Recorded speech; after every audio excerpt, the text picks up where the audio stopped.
Joe's mom's neighbor, Duggan. Have you ever given money and hoped it'd help change the world? How come so many gifts don't make any change at all?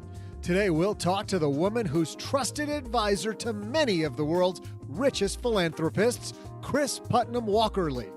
Plus, we'll also throw out the Haven Lifeline to a lucky caller and, of course, save time for my superstitious trivia. And now, two guys who didn't know that there's no crying down in the basement. It's Joe and G.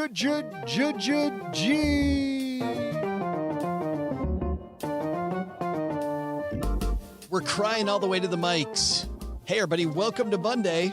I am Joe Saul-Sehy, Average Joe Money on Twitter. Let me be the first one to welcome you to another week here in Mom's Basement. And across the card table from me, the guy who's preparing for the biggest day of his life this year, the anniversary of the biggest day of his life, the day that Mrs. OG agreed to marry him. It's said maybe. Mr. OG. She said maybe. Yeah. Do you? We'll see. You're like, your vow was I do. Hers is we'll see. Yeah. Her vow was for now. Yeah. Let me think about it. One thing you don't got to think long about, OG, is using Fiverr. Big thanks to Fiverr for supporting Stacky Benjamins. Huh? It's so easy to find freelance talent for your business or product. Don't waste any more time. Get 10% off and the service you deserve by going to Fiverr.com and use code SB. Big thanks to Fiverr for supporting Stacking Benjamins. We've got a great show today. We're going to talk about giving. And if there's ever a time, I think that we needed to think about giving and being more giving and how to give better, it's on a day like today. And Kris Putnam-Walkerly is a great woman to talk about that. And even though she works with some huge philanthropists, OG, I think we're going to want to talk about how really we're all philanthropists. Cool. I think that's a way we need to think about life on a day like today. So let's get this party started first with a couple headlines. Hello, darlings. And now it's time for your favorite part of the show, our Stacking Benjamins headlines. Our first headline comes to us from the Wall Street Journal. And this is this is written by Akane Otani and Sebastian Pelahero. Bankrupt in just 2 weeks, individual investors get burned by collapse of complex securities. When William Mark decided to get back into investing after the 2008 financial crisis, he looked past stocks and bonds. That's the problem. Right. I've already identified the issue. Who needs a stock or a bond if I'm going to invest? No, it's better even products. before that. It's before that. It's the phrase before that. When I got back into it. Yes. After the two. So why were you out of it to begin with? Ready? Oh, the next sentence, it gets better. Needing to play catch up with his retirement portfolio. There you go. The second you get that gambler mentality, the piping engineer decided to bet on a complicated product he hoped would deliver double-digit annual returns. No offense to pipe engineers. It worked so well, earning him 18% a year in dividends on average, that he eventually poured $800,000 Can't lose, baby. into the investments called leveraged exchange traded notes. It sounds totally legitimate. Or ETNs. When the coronavirus pandemic hit, he lost almost every penny. Quote, I'm 67 years old and I'm basically bankrupt in just 2 weeks, Mr. Mark said. Gotta know when to hold 'em, know when to fold 'em. That just makes my stomach hurt. I wonder how much of the prospectus he read prior to investing. Here's the thing. There is no such thing as a free lunch. It has to be that way. I mean, just think about this just perfectly logically. Let's assume that we have all decided, call me crazy, that the biggest 500 companies in the United States average 10% a year for 100 years. Maybe, just so maybe, that happens to be the exact average. Okay. And along comes an investment strategy that purports to have a 20% rate of return per year. The biggest, largest, most well-capitalized, most financed, most loved, most used companies in the entire history of the country average 10. But yet, there's this thing over here that gets 20. I do not say to you that 20 doesn't exist, because it does. But you have to understand that there's another edge to that. There has to be. Otherwise, think of it this way, no one would put money in the S&P ever again. If there was literally a thing that got twice as much as the other thing with the exact same amount of volatility or risk, in this case, using risk the correct way, then everyone would do that. It has to be that way. It's the same reason why you can't get 10% a year in your CDs at the bank. Because if you got 10% in your CDs at the bank, no one would take the risk of stocks, or stocks would have to average higher rates of return because you're putting capital at risk. So for every unit of risk, you have to get a better return. This is why small business owners generally are reticent to put money in the stock market. And I talk to people all the time. I say, well, why should I invest in the stock market? It's not because we're going to get better returns in your small business, because if you're a plumber, you know exactly how much money it takes for you to generate $1. You know exactly how many service calls, exactly how much advertising. And when you say, hey, I made 50 grand this year, and if I put 10,000 of this back into a new tool or a new technology or advertising, you know exactly how much return you're going to get on that. Easy to compute the return on investment. And you do for small businesses. But I will tell you this, if you're a small business owner and your business is growing at 10% a year, and you're like, I've got an extra 20 grand this year of profit, what should I do with it? You're a fool to put it in your business at 10%, because Amazon grows at 10% a year. You have to grow at 20% a year because you have that much more risk. You know what I mean? Like, you have to have a better risk return profile. So if there's this public investment out there that's like, oh, this magical thing that I'm going to get 18.5% a year on, there's a catch. And people just get suckered into it. And you're right. I think it just gets to the point where it's like, hey, I've made all these mistakes, or life happened and it got away from me. And all of a sudden I woke up and I'm 50 and I haven't saved a penny. I got to swing for the fences on every single solitary pitch. And the bad news about what happened to this gentleman is he also had early success doing it, which is, by the way, the worst thing. That is absolutely the worst thing that could happen. I can think of two corollary stories to this. One being recently, let's call it the last decade, how large U.S. growth companies have trucked everything else. It is increasingly more difficult to convince people, and even to convince yourself, that you should have a diversified portfolio. When you go, yeah, but the S&P's kicked everyone's butt. Why should I have small caps again? Why should I have international? This was 2000 with tech stocks. I remember in 1999 getting fired because my diversified portfolio performed in the mid 40%. And I got fired because his buddies were doubling their money and he wasn't. Yeah. And I was trying to tell him that, no, we need to stay diversified. He's like, no, this is the new economy. Remember that? It's the bullshit. Yes, I do remember the new economy. Yes. This is the new economy. Yes, the rules have changed. Economy. Everything's different. There's never going to be another store ever again. Yes. You don't even have to have profits to be a good stock. And then in 2002, I had to spend the entire week of my vacation in Mammoth Cave with my family, an hour and a half a day on the phone, because it was the bottom of the bottom. And I had to talk my clients off the ledge. New economy. Hashtag new economy. New economy ruined my flipping vacation. Yeah.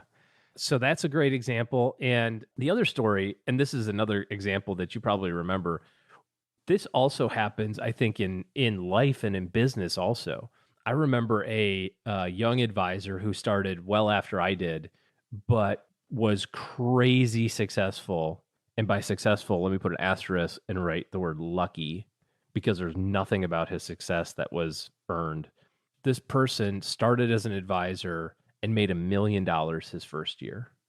He made $1 million in the first year because he happened to call the right person that had the right problem that his manager could solve, basically, because he couldn't solve it because he was brand new. And I bet you can guess how long he stayed in the business. 6 months. Yeah, because he had this early success and didn't have to put the work into it. This is true with almost everything. If you find yourself we're not talking about investing anymore, but if you find yourself in a new endeavor and you're crushing it, that's going to be even more difficult to stay with it, because people ahead of you maybe have put in a lot more energy and effort to get the same results or less results. And if you happen to have that combination of panache and luck that just works out, just recognize that you may be in for a period of time where it's not so fun. But this is ever so true with investing. And dang, it's painful to read this crap.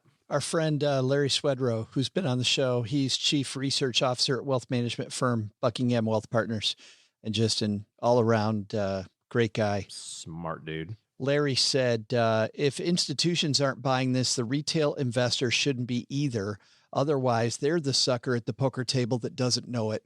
I love the way Larry puts stuff. He says, if a product is so complex you can't explain it to your partner, then you shouldn't buy it. I think that's a great place to leave that one. Yeah. Our next headline comes to us from Market Watch. This is written by Jacob Passy. If airlines keep the middle seat empty due to fears of coronavirus transmission, will air travel become more expensive? I've been thinking about this a lot lately. Haven't you?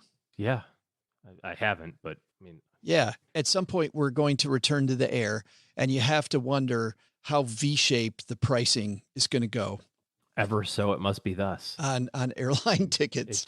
It costs a certain amount of money to put gas in an airplane, right? And it costs a certain amount of money to put a few pilots up front and some, flight attendants in the middle and people to throw your bags on and the fees to land at the airport and taxi to the gate. Like all that costs money.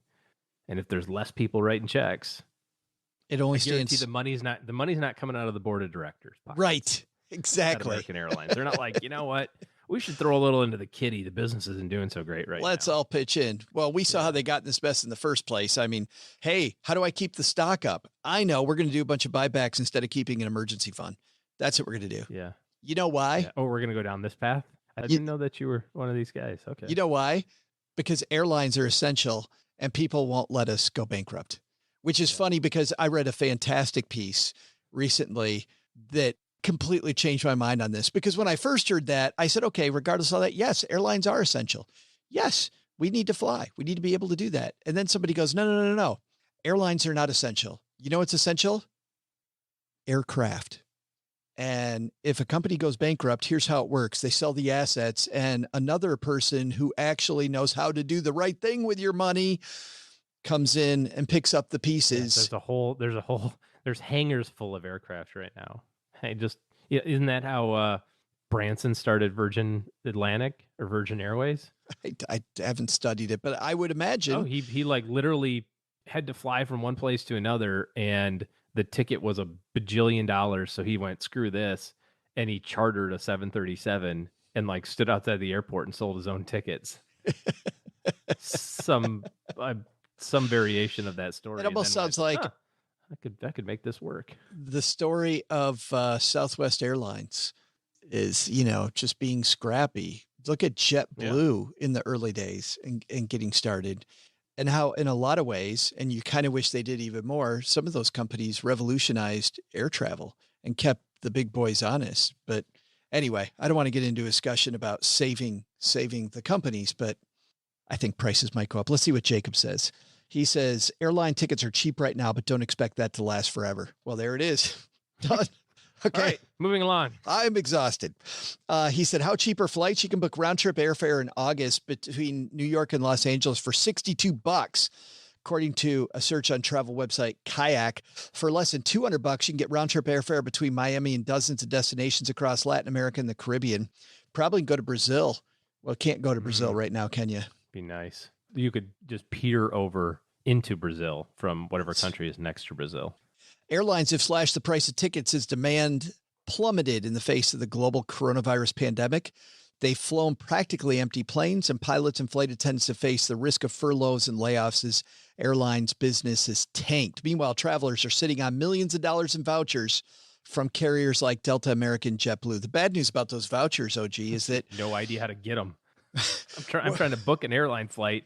And when I canceled mine, I said, well, how do I get the voucher? Like, we got it. I said, cool. How do I get it? And they said, it's on your account. Just call us when you're ready to use it. Like, I don't really want to call anybody ever again. That's waste everyone's time. Can I just have like a number or something? Like, we got to go. Trust us. We're good for it. Click. There's no incentive for them to keep prices low because those vouchers are worth more the longer they keep them low. And think about the millions of bucks they have to get through that they promise people for the canceled flight. Yeah. Like, because you missed a flight this spring does not mean you're going to take 2 in the fall. Right. You know what I mean? You're still only going to take 1 in the fall. And by the way, it's paid for this spring. So what's the incentive to keep the price at None. $300 instead of $700? None. The second they can jack up the price, they need to. Like, they don't want to. They need to stay solvent. They need to jack up the price. Okay. Some have predicted that one or more airlines could go bankrupt.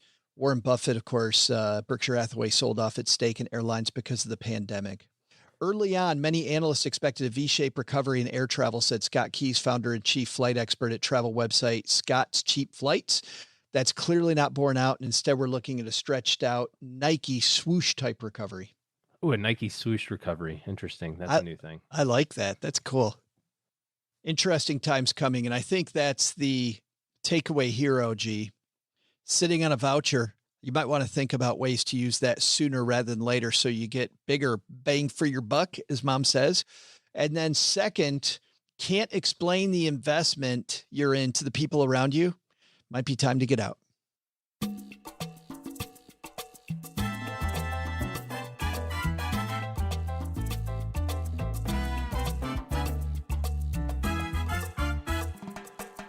There is nothing I'm more excited about talking about right now than giving. And I think that more than ever, being a part of a community and giving, super, super important right now. That's why I was so excited when I saw this new book by Kris Putnam-Walkerly. For 20 years, top global philanthropies and ultra high net worth donors, celebrity activists, foundations, Fortune 500 companies, they've all sought Kris's advice so that they could increase the impact that they have on giving. Whether you're somebody that can give your time and your energy or somebody that can give millions of dollars, let's talk about it. Kris Putnam-Walkerly on My Dad Shortwave.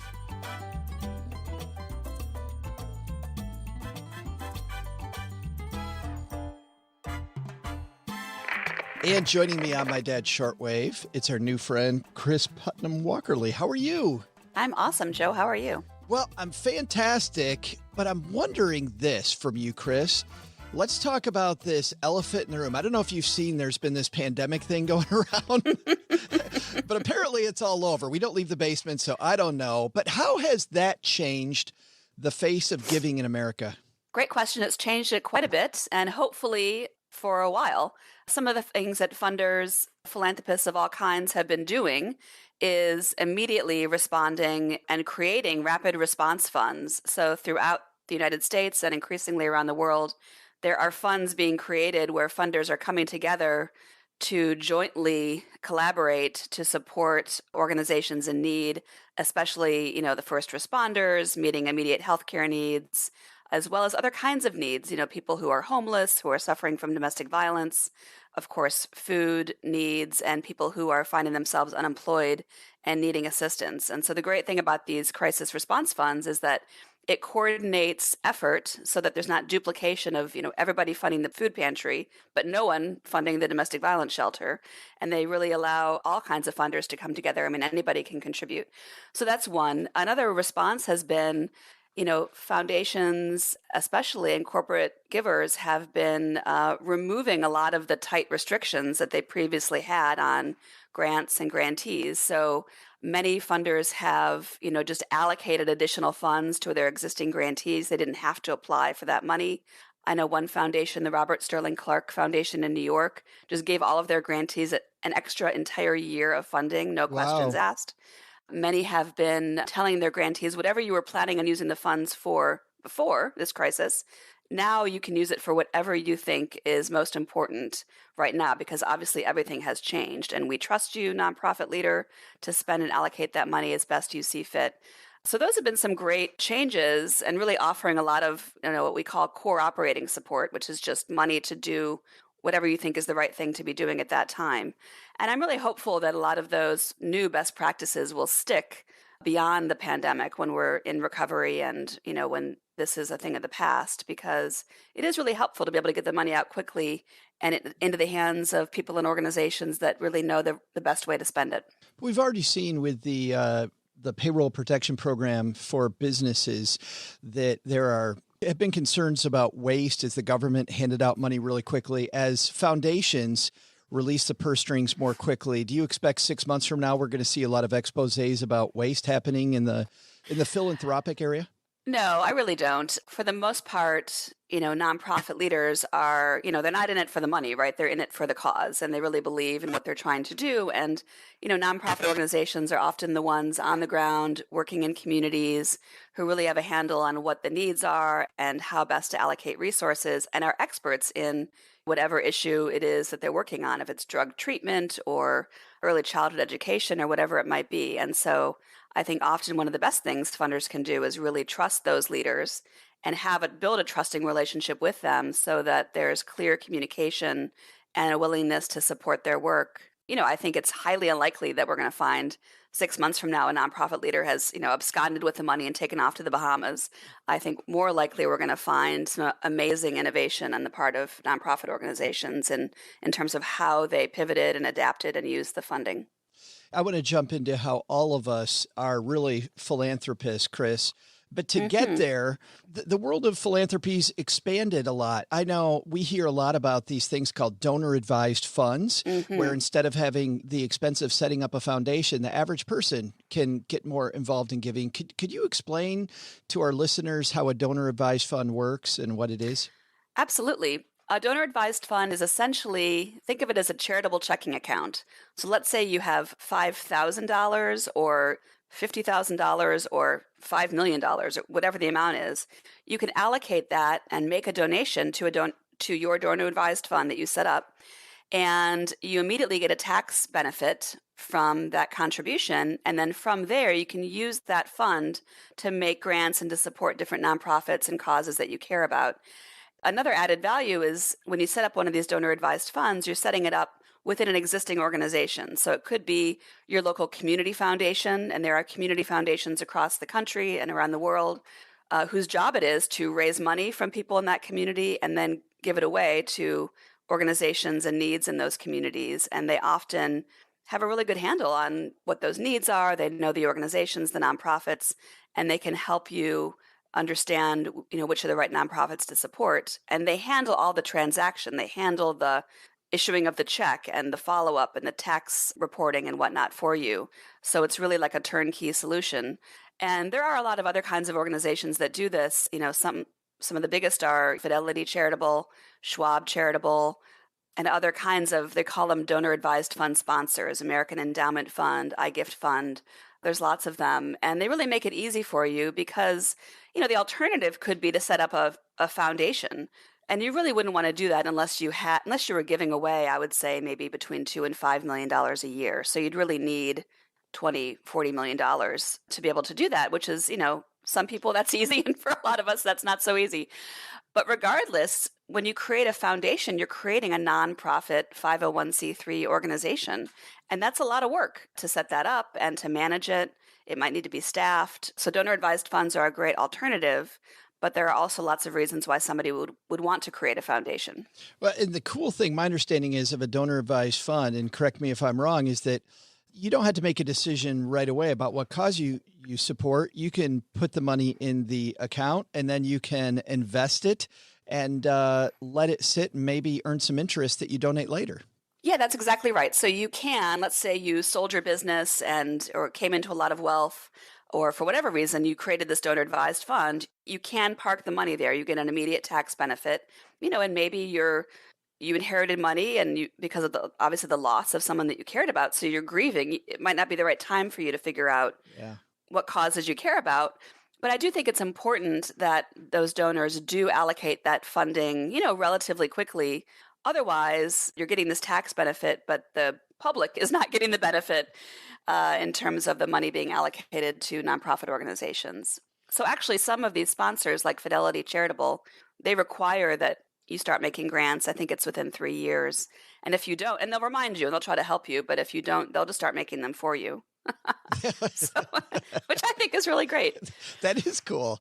Yeah, because I bet that they have checks and balances and look to organizations that they know are helping in communities. Well, right. And one of the criticisms of donor advised fund is sort of the opposite side of the coin, that donors are getting this benefit but not allocating the money. Oh, yeah. But in fact, donor advised fund donations exceed, in terms of the percentage, donations from foundations. So it really isn't that much of a concern, but it's certainly a possibility.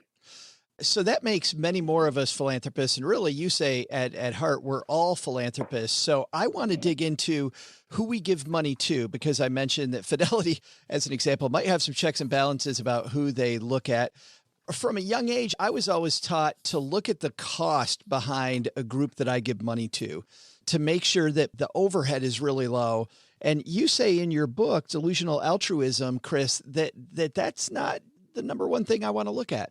Exactly. To me, that's really a scarcity mindset. And it's an example of funders that are trying to save money, but they're saving it on the wrong things. And here's what I mean. If you're a nonprofit organization and you want to be successful and have a good impact on whatever you're working on, that requires investment. You need talented people running that organization and working in that organization. You need strong infrastructure in the form of updated technology, strong financial management systems, strong fund development systems, so you can raise money from a variety of places, and accountability. You need a good strategy, and all of those things cost money, right? They're not freely available. Too often, donors think about, how do I get the most money out the door to help the most people? So they want to fund the organization that claims, 99 cents for every dollar will go to help poor children in Africa, or, whatever it might be, and only 1 cent is spent on overhead. And that's not really fair, and it's not realistic. And we wouldn't do that to ourselves. We wouldn't do that in our businesses, right? Anyone that's running a business is thinking about, how do I get the top talent? How do I invest in the right infrastructure? How do I do R&D to make sure we're innovative and have good customer service? So we're used to investing in ourselves in business, but often when it comes to philanthropy, it's like we lose our smarts and we think that all the money should be helping people, and not recognizing that in order to help them, you need the most talented, well-equipped nonprofit organizations to be able to do that. Are there some measures then? If my goal is to make the most impact, then what's the measure I use to judge impact? How do I look at that if I'm just starting out in this area? Yeah, that is the $64,000 question, whether you're starting out or you've been doing this for a while. I'm sure. Because really it depends, right? It depends on the issue that you're trying to support, and it depends on what you're trying to learn. So what I always tell my clients to do is ask, what do I want to learn? And then what's the best way to learn it? Pick an issue. Let's say you're trying to support early childhood education in your community.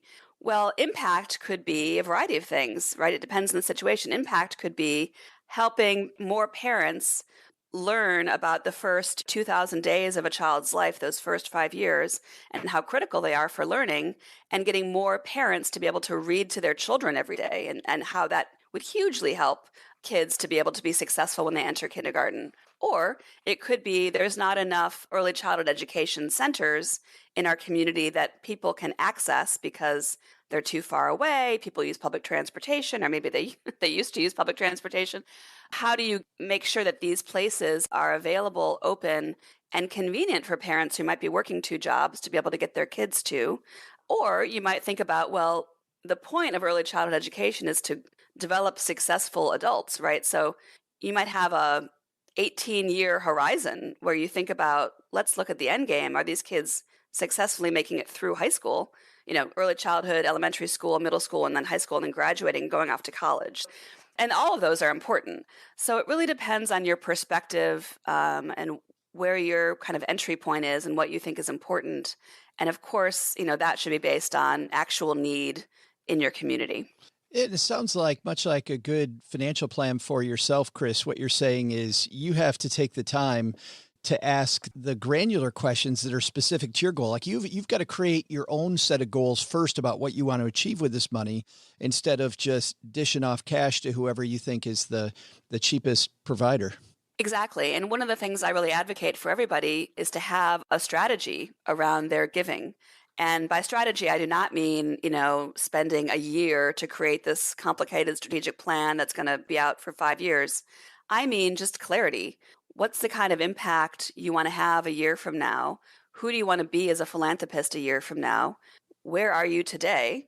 Whatever that is. And what do you think are the 2, 3, 4 most important things that will help you get from where you are today to where you want to be within a year? I can and see, really think. I can see, Go ahead. I can see families, Kris, even talking about this though around the dinner table. I mean, you work with some of the biggest organizations and people that are giving millions and millions of dollars, but I could totally see a family around the dinner table talking about what do we want to achieve with this money that we're giving away? That's absolutely right. So strategy is relevant if you're an individual, a couple, a family, or the Robert Wood Johnson Foundation or the Gates Foundation. It's the same concept. It's just the scale is a little bit different. But if you're a family sitting around the dinner table, you could ask, like, well, what kind of philanthropic family do we want to be, in a year? That's a really interesting question right there. And what kind of impact or change do we want to see in our community? And, the answer could be like, we don't really know. This is so new to us. We're not sure. And so where you are today is you don't really know. Where you want to be is more knowledgeable, so that maybe a year from now you have greater clarity and maybe a goal. And so an important steps you could take is to identify current issues that you care about, maybe nonprofits that you believe in, and spend some time learning about what the community needs are and making those connections so that a year from now or 6 months from now, you're much more equipped to decide, what are the kinds of causes that we want to focus on as a family.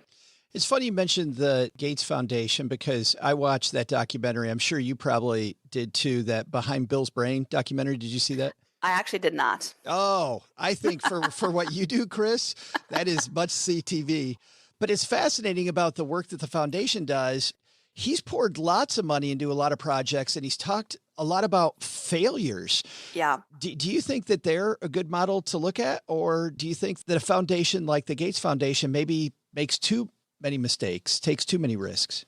I think they're a great model to look at for seeing that philanthropy isn't always successful, right? I mean, they've been hugely successful in a lot of their global health work, and now they're shifting a lot of their work toward this pandemic, and they're doing a lot of very innovative and risky things to do that, which I think is great. And they've also had a lot of failures, especially in their funding around some of their U.S.-based educational initiatives.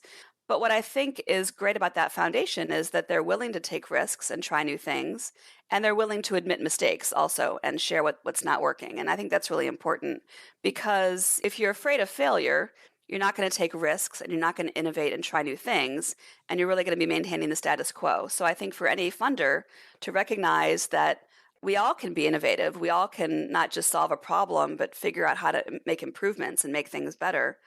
And that innovative gene is within all of us, right? Not just the creative and really smart people, but you also need to think about prudent risk along the way and not every innovative idea is a good one. So you want to make sure that you're looking at prudent risk and assessing the cost and the benefit and the strategic fit with what you're trying to do. But essentially, more funders should be taking greater risk because they have the ability to do so. There's not really a lot of accountability in philanthropy.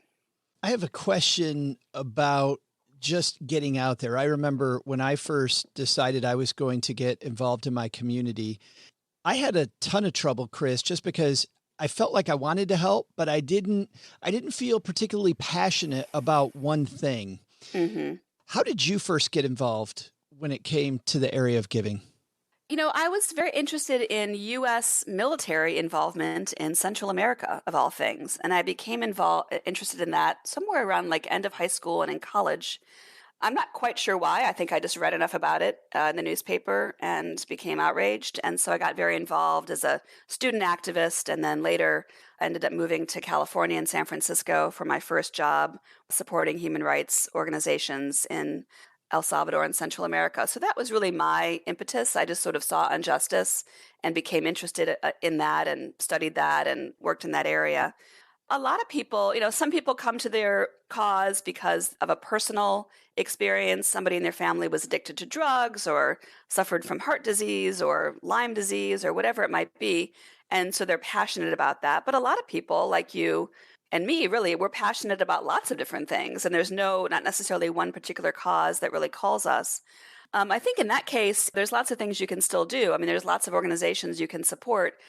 And you can just think about, well, how about if I spend the next few months reading more, learning more about needs in my community? There's ample, usually needs assessments and information about what's happening, and sort of see what resonates, and maybe pick one or two of them that are of most interest to me and really explore, how can I make a difference in this area? What can I learn? Which are the best organizations to support? It doesn't need to be just in your community. It could be globally, or it could be a national issue that you're wanting to support. But start somewhere, learn, and begin funding and supporting those causes, and see what you learn about the impact that you're having with your giving. I found for me that was specifically the case. Once I got out there and I got my hands dirty, everything changed. All of a sudden, I got much more passionate. Exactly. And we talked a little bit before about, everyone's a philanthropist. And I believe that, we don't just give our money, but we give our full selves, right? We can give, people refer to their time, talent, and treasure, right? You can volunteer your time, the talents that you have, be it you're a musician, or you have scaled businesses, or you know a lot about accounting, whatever it might be. You have talent and insights and experience that others could really benefit from. You probably know people in your community who you could connect to nonprofits. You might know bankers, and nonprofits certainly needed good relationships with bankers in the past few months as they were desperately trying to figure out how to respond to some of these federal loan programs. So there's lots of ways that you can help beyond giving money. Of course, money is always helpful, but I think it's important for funders to think about holistically who they are and how they can make a difference. One of my favorite chapters of your book, and sadly we're not going to get to it, is chapter 10. and it's how to go faster. You talk a lot about stripping away bureaucracy, making an impact quicker, and I just love this. And by the way, even for people that aren't interested in giving, I don't know why you wouldn't be, but even for people that aren't interested in giving, just this idea of finding ways to go faster, working on your own priorities, thinking through things a little more clearly before you get into action. Just fantastic. The book is called Delusional Altruism: Why Philanthropists Fail to Achieve Change and What They Can Do to Transform Giving. It's available everywhere, Kris? Absolutely. You can go to delusionalaltruism.com and get links to all the retailers that are selling it. But of course, it's available on Amazon. And you also, on your consulting website, I noticed we kicked this off by talking a little bit about COVID. You have quite a few resources around COVID on your consulting site as well. I do. And one resource that your listeners can turn to is a document. It's an article called 6 Mistakes Funders Make in a Crisis and What to Do Differently. And you can download it. It's free if you go to 6crisismistakes.com. And it's an easy guide of things to avoid and what to do differently. Again, that's 6crisismistakes.com. Usually, and our listeners tease us because I always say, if you're walking your dog, I will have a link in the show notes at stackybenjamins.com. But instead, because people were particularly picking on us yesterday, I'm going to say, if you're like our listener, John, and you're working out while you're listening to this, John, we will have links in the show notes at stackybenjamins.com. Kris, thanks for hanging out with us and helping make us all better, more giving people. Absolutely. Thank you for having me, Joe. Hey there, Stackers. I'm Joe's mom's neighbor, Doug, and man, do I miss watching baseball on TV with Joe's mom. Sure, the Tigers never win, but we can always complain together about the umps, and that's the most fun you can have on a summer night, am I right? Turns out today's the birthday of Baseball Hall of Famer Wade Boggs. Now, if you aren't a baseball fan, don't worry. Old Doug's here to explain why this is important. See, not only is he well known for his play on the baseball field, but maybe even better known for his weird superstitions. What am I talking about? How about this? Boggs ate chicken before every game, woke up at the same time every day, and he ran sprints exactly at 7:17 p.m. Well, if superstitions got that guy into the Hall of Fame, then surely they can help this guy get baseball back on TV. While I figure out all of my routines and exactly when I'm going to do them, why don't you take an at-bat with today's trivia? The question is, one beer company made a ton of money off Wade Boggs. Legend has it, Boggs once consumed 64 beers on a cross-country flight from Boston to L.A. And while the number is disputed, the beer of choice is not. What's Wade Boggs' favorite beer? I'll be back faster than you can go way back, and gone! Well, the pandemic has made you think about working from home, and you've decided to either get serious about that side gig or that passion project you've been working on. You may wonder, like I did when I first started searching around for help and expertise at a reasonable rate, where am I going to find that? The place to find great help so you can quickly pivot to meet your goal is Fiverr. There you'll be able to find on-demand talent. You know how much it costs. You can be certain that they'll deliver it on a timely basis. Fiverr's platform helps keep businesses moving with a network of trusted freelance talent. We've used Fiverr for everything from copy editors for the show to graphic design to, for us, lots and lots and lots of voice talent in many of the segments that you've heard here on Stacking Benjamins. The reason I went to Fiverr initially was because I didn't know where to look. And the reason I've stayed with Fiverr, though, is because of the fact that I've had such a great experience. And even though all the producers I find on Fiverr don't know each other, I can sort so easily and find the perfect person that it makes it simple for me to find somebody who's best in class at exactly what I need, and I don't have to wonder about it. So whether you're launching your first business, scaling your current business, or in need of extra support to complete a project, Fiverr's here to help you evolve, adapt, and grow. Fiverr connects businesses with freelancers who offer hundreds of digital services, including graphic design, copywriting, web programming, film editing, and more. You'll find what you're looking for instantly. You can search by service, deadline, price, reviews, and more. And you know exactly what you're paying for up front. No negotiating needed. 24/7 customer support, quality talent you can count on. Sellers have worked with some of the most influential brands in the world. It's really cool when we're able to hire somebody that has a history of working with big brands, and man, do they deliver.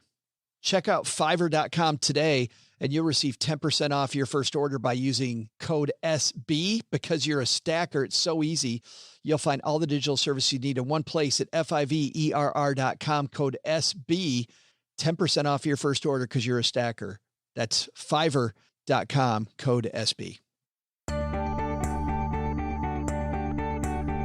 Hey, superstitious trivia fans, I'm back, and not a moment too soon with your trivia.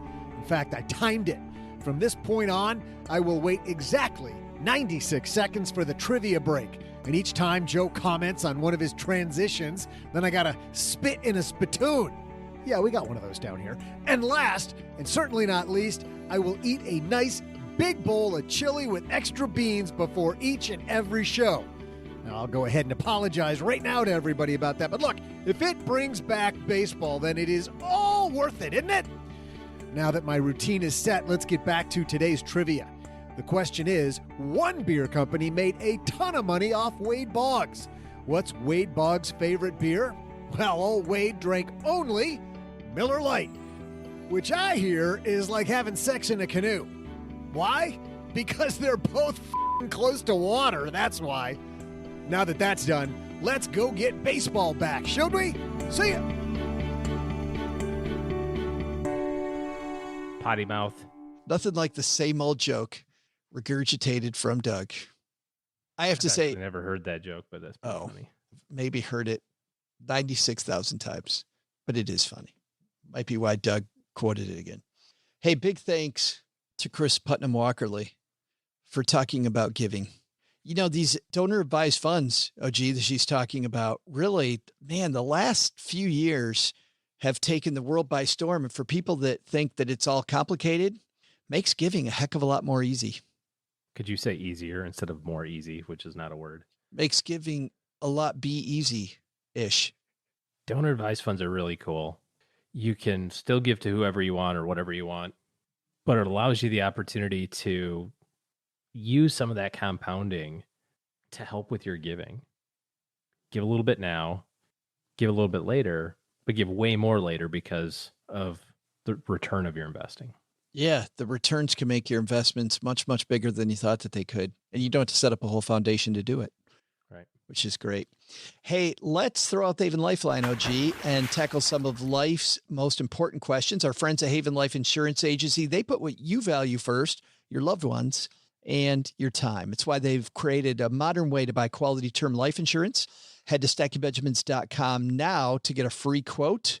But of course, they'll be here when you finish the show. So StackyBenjamins.com/Haven Life. Prices are affordable. Policies issued by the parent company, Mass Mutual. A super simple online application that actually lately, believe it or not, just became even easier. And today we're throwing out the Haven Lifeline to our friend, Maddie. Say hi, Maddie.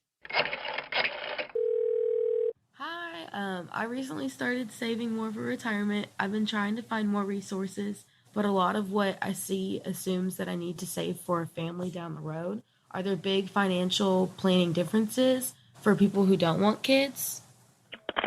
Thanks for that question, Maddie. You know, it's interesting, OG, how often I think financial companies assume, hey, you want to put the kids through college? No, I don't. I like how she asked, is there big planning differences between kids and no kids? And I just want to be, I'm like, yeah, let's see. You could plan on having a vacation house. You could plan on having a Ferrari. You could plan on private air travel. There's all sort of cool stuff you could plan on without having kids. Maddie OG thinks about them every day. In fact, that's why he Ferraris. That's what I call them. My little Ferraris running around. You beat me to it. I was going to say it's weird when OG always refers to his daughter as Aston Martin, but yeah. I'm like, her name's not Aston. Yeah, my little.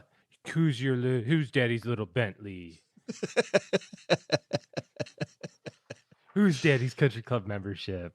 I think the good news, Maddie, from where I sit, we'll let OG weigh in on this one. You're welcome, OG. I'm going to let you weigh in on this one. Is that you can really focus on long-term more. I mean, I just know when I was a financial planner, man, people would focus long-term, kids would come, and it was a big, giant freaking speed bump. You couldn't save as much. And when you did save, you were saving for stuff that was shorter term. And so, no offense, Nick and Autumn.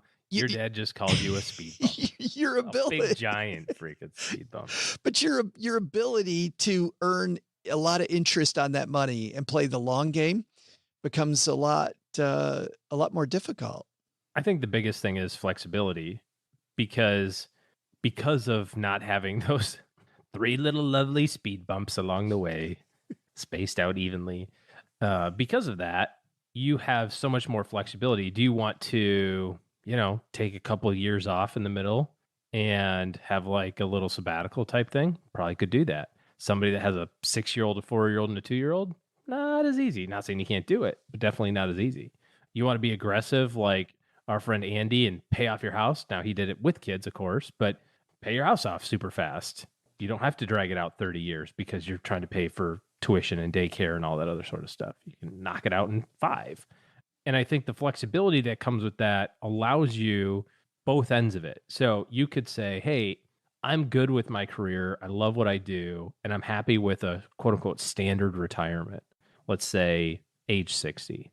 Well, because you don't have all those things in the middle, you also now are able to allow yourself to do a lot of fun stuff now. We were just talking about giving, for example. That could be your kid. Your kid could be giving money away. Mm-hmm. But you have tons of flexibility to do that without having those little monsters running around. And I don't know what the average is. I think they say the average cost, not including college, to raise a kid's $250,000.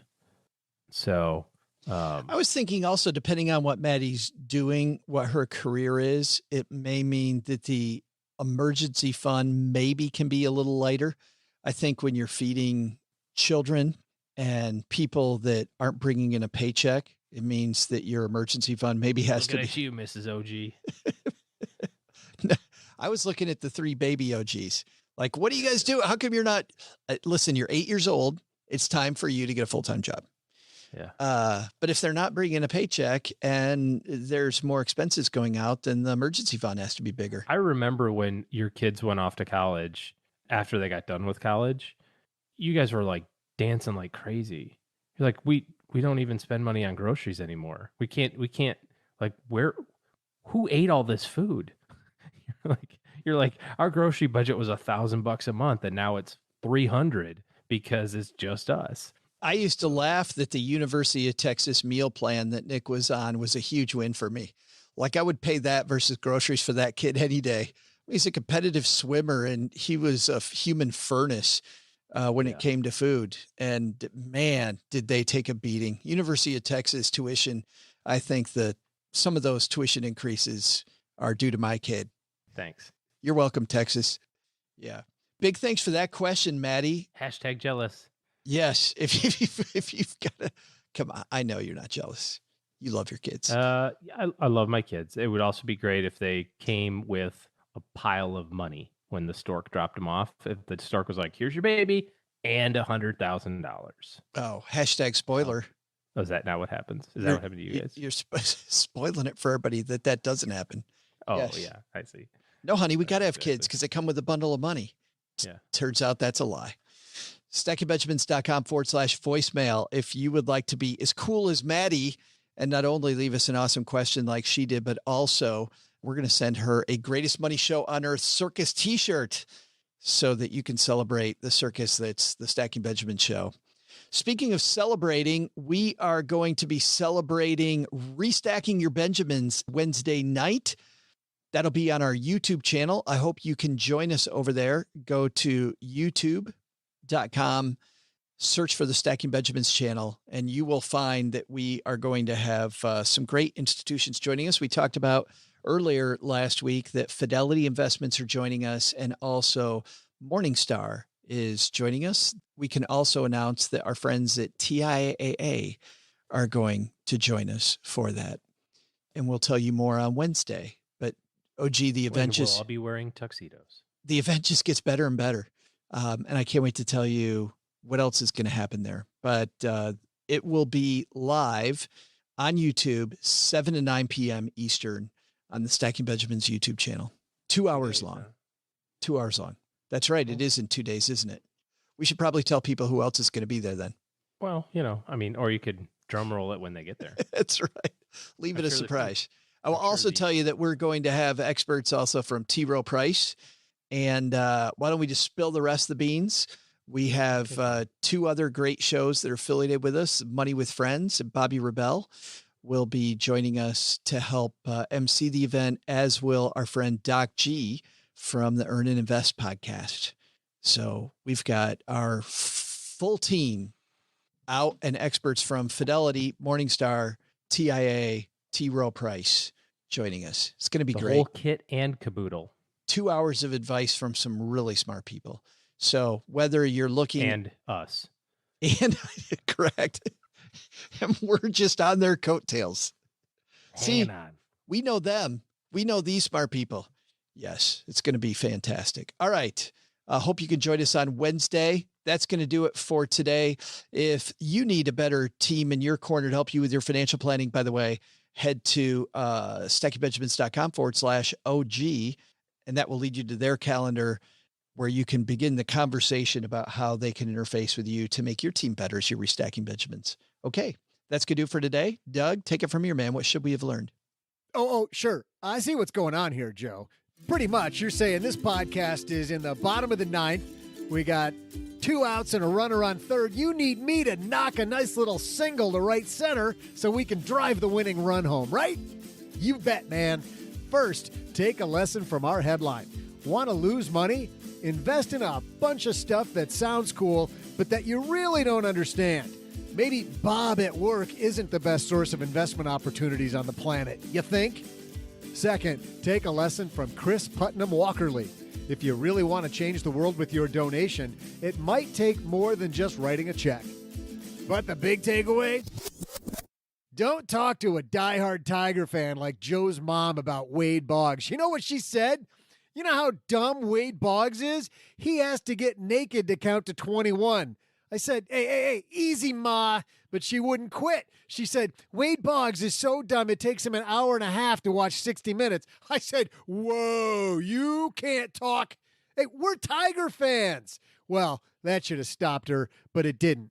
She said, you know, Doug, Wade Boggs is so dumb, he had to go into a dressing room at the stadium to change his mind. Wow, that lady's brutal. Do not mess with her. Go Tigers! Special thanks to Kris Putnam-Walkerly for stopping by the basement. You can learn more about Kris by stopping by our show notes page at stackingbenjamins.com or you'll find her book, Delusional Altruism, wherever books are sold. This show is created by Joe Saul-Sehy, produced by Richie Rutter-Reese, and engineered by the amazing Steve Stewart. Online, visit us on Twitter at SBenjaminsCast or on our Facebook page. I'm Joe's mom's neighbor, Doug, and I swear the worst part about coming over to Joe's mom's house is having to put on pants. SB Podcasts may receive payment on the show from sponsors and guests in the form of books, giveaway items, discounts, or other remunerations. That's a big word. There's no way you take advice from these dorks, but like Joe's mom always says, don't take advice from people you don't know. This show is for entertainment purposes only, and before making any financial decisions, consult with a real financial advisor. And a big apology to Wade Boggs. I didn't make those jokes, Mr. Boggs. Joe's mom did. If you get superstitious about this, you go after her. Big fan, Mr. Boggs. Big fan.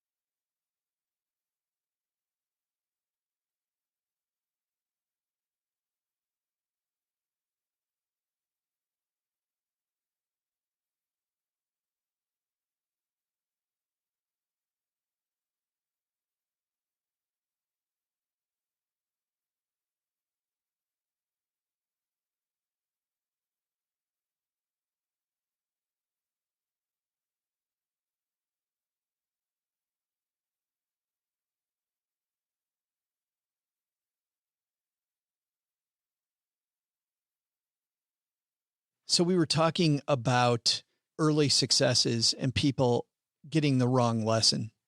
That story of that guy, man.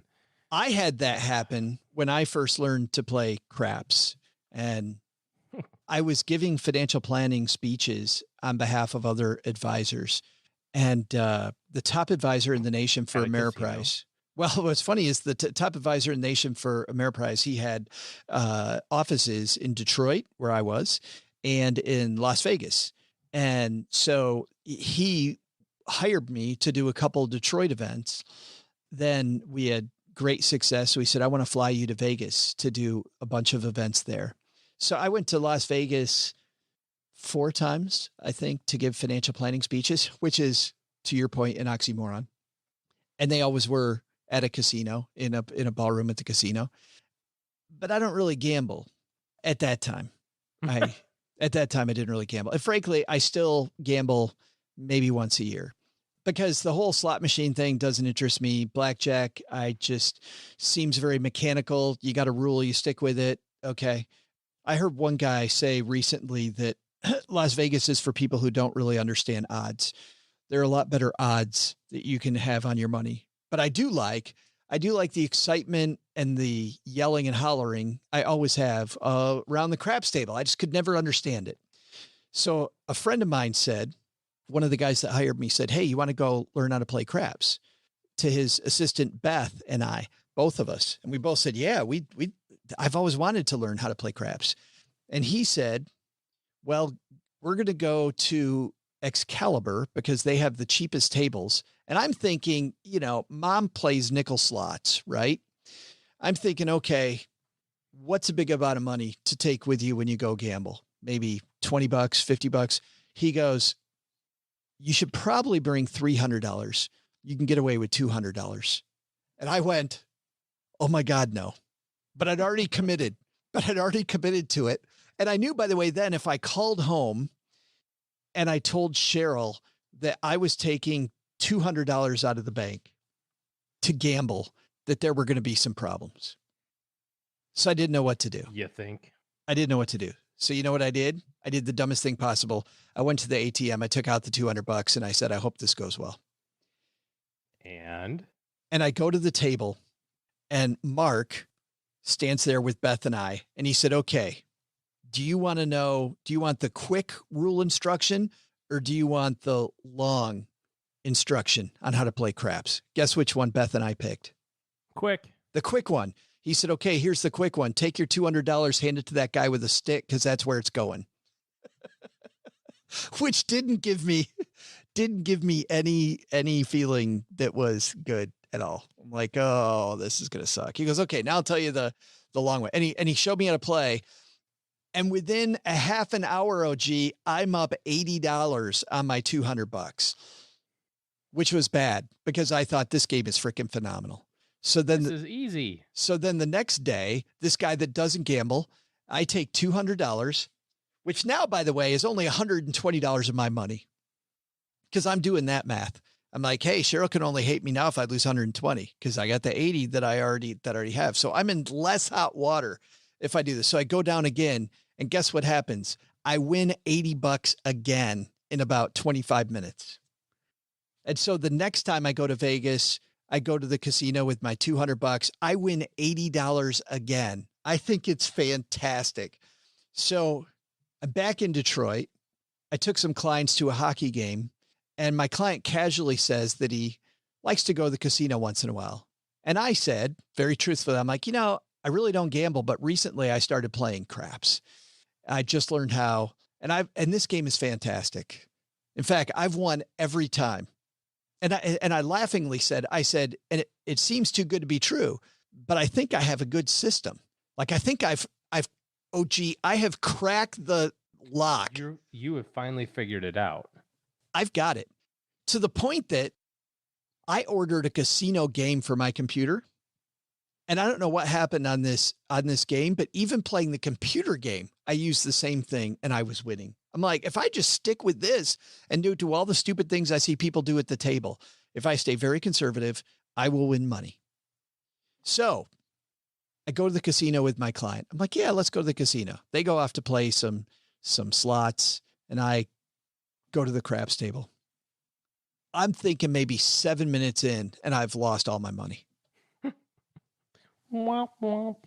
So then I think this never happens. This doesn't happen. And this is kind of like this guy in this Wall Street Journal commercial, right? I'm like, hey, this doesn't happen. I win every time. So I took more money. I went and got another $200, lost that in the next, I'm going to say 12 minutes. It was gone. And so then I had to go to Cheryl. And I said, yeah, remember all that winning I did with that craps game? I lost $400 last night. I'm out. Oh, that was not good. So fast forward a few years later, many years later, my son has his job in Seattle, and we're driving across country. And he said, Dad, I've heard you talk about craps before. I'd like to learn how to play. I'm like, cool. My son and I on this road trip across country, we saw the Cadillac Ranch, all those Cadillacs. No, that's the Bunny Ranch. No, we didn't see the Bunny Ranch. To be clear, we saw the butts of cars. They were naked, but they were cars up in a field. Gotcha. They weren't naked, actually. They were all spray painted. I see. We saw that. They had tassels. We stopped at that. Tassels. We stopped at that place where they, people have to eat the big steak in X amount of time. The Big Texan stopped there, and we watched some guy just go down in flames. But anyway, we had fun. We went to all these places. So we go to Las Vegas, and Cheryl is doing a continuing education class for her job there. And so Nick and I go gamble, and I take him downtown. It was super fun. I show him how to play craps. I crack the same stupid joke about, you want to know the quick way or he falls into that too. Yeah, show me the quick way. So I teach him how to play. Nick wins like $70 the first time he plays. And he's like, this game's great. And then the next day he wants to play again. So Nick says, we got to go play again. And he wins again. And then, he wins again the next night. And then he wins against the next night. And you've seen this movie. And he's just every day he's packing he's like, Dad, we going to go gamble. So we're there for the last day we're there, day 3. And Nick says, let's go down to the craps table. So we do. And immediately I'm up like $120, but we had a show the next day. So I said, hey, I'm going to go up and edit the show. And Nick was up maybe $70 or $80. And I said, you should probably leave too. But he's like, no, man, I'm staying down here. This is fantastic. And so I go up to the room, and Cheryl said, how you guys doing? And I said, I made money again. I get unbelievably lucky. I mean, now I know it was unbelievably lucky. I said, but I think we have a problem. It's our son's first time gambling. He's been more excited about it. He got excited on day 1, more excited on day 2. He's thrilled here on day 3. I am super worried about our kid. About an hour and 15 minutes later, Nick comes in and slams the door. And Cheryl's like, what's going on? He's like, I lost all my money. Yes. And then I took the money I won and I lost all that too. This is stupid. We got to get out of here. Cheryl and I are like, oh, thank God. Oh, thank God.